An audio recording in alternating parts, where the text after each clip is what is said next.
दुनिया सांस रोककर इस वक्त रूस और यूक्रेन की जंग को देख रही है।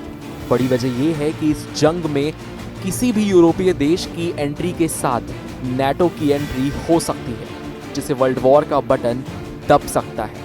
ऐसे में जहां अमेरिकी राष्ट्रपति डोनाल्ड ट्रंप रशिया और यूक्रेन की जंग रोकने के लिए नए नए शांति फॉर्मूले लेकर सामने आ रहे हैं, वहीं रोज इस जंग को लेकर कोई ना कोई बड़ी घटना दुनिया को दहला देने का काम करती है।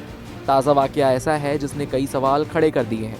बड़ा सवाल ये है कि क्या फिनलैंड ने रशिया के फाइटर जेट्स को अपने बॉर्डर पर उड़ा दिया।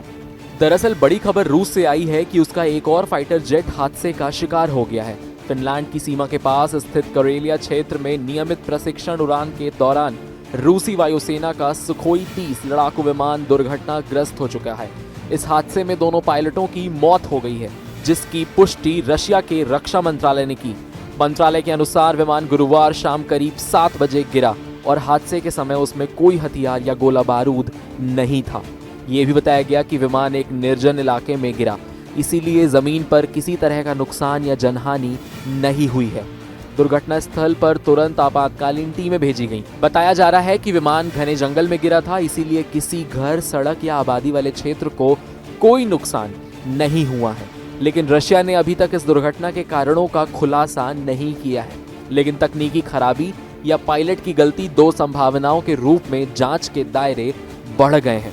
रक्षा मंत्रालय ने हादसे की वजह बनाने के लिए एक विशेष आयोग भी बना दिया है, जो मलबे की जांच कर सबूत इकट्ठा करेगा। सुखोई 30 रूस के आधुनिक लड़ाकी बेड़े का अहम हिस्सा माना जाता है। ये 2 इंजन और 2 सीट वाला मल्टी रोल फाइटर विमान है, जिसे हवा से हवा और हवा से जमीन दोनों तरह के सैन्य अभियानों के लिए इस्तेमाल किया जाता है।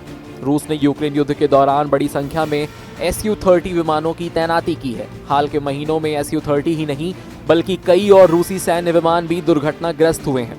जुलाई में निजी नोवेगोरोड क्षेत्र में एक Su-34 विमान भी प्रशिक्षण उड़ान के दौरान गिर गया था। यूक्रेन के दावों के अनुसार 2022 में युद्ध शुरू होने के बाद से रूस 400 से अधिक विमान खो चुका है। हालांकि इन आंकड़ों की स्वतंत्र पुष्टि नहीं हुई है। कई सैन्य विश्लेषकों का अनुमान है कि इन गिरे हुए विमानों में कम से कम 15 Su-30 विमान शामिल हो सकते हैं। ये ताज़ा हादसा भी उसी क्रम की एक और कड़ी बन गया है, जिससे ये चिंता बढ़ती जा रही है कि रूसी वायुसेना में तकनीकी समस्याएं या प्रशिक्षण से जुड़ी चुनौतियां बढ़ रही हैं। बता दें कि Su-30 2 इंजन और 2 सीट वाला मल्टी रोल लड़ाकू विमान है, जो हवा से हवा और हवा से जमीन दोनों मिशनों के लिए इस्तेमाल किया जाता है। वो रूस के उन्नत विमान बेड़े का प्रमुख हिस्सा है। रशियन एयरफोर्स ने यूक्रेन में चल रहे सैन्य अभियानों में भारी संख्या में इस विमान की तैनाती की है।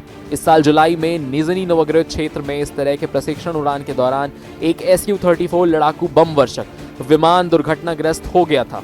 यूक्रेन के जनरल स्टाफ के अनुसार फरवरी 2022 में अपने पूर्ण पैमाने पर आक्रमण की शुरुआत के बाद ये रूस ने 428 विमान खो दिए हैं। हालांकि इस आंकड़े की स्वतंत्र रूप से पुष्टि नहीं की गई है।